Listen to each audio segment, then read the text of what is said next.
قوم. أنا. أيوة أنت قوم. اقرأ هذه الجملة. عين.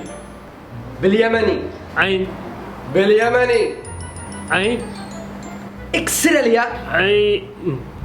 شد أبوه. عين.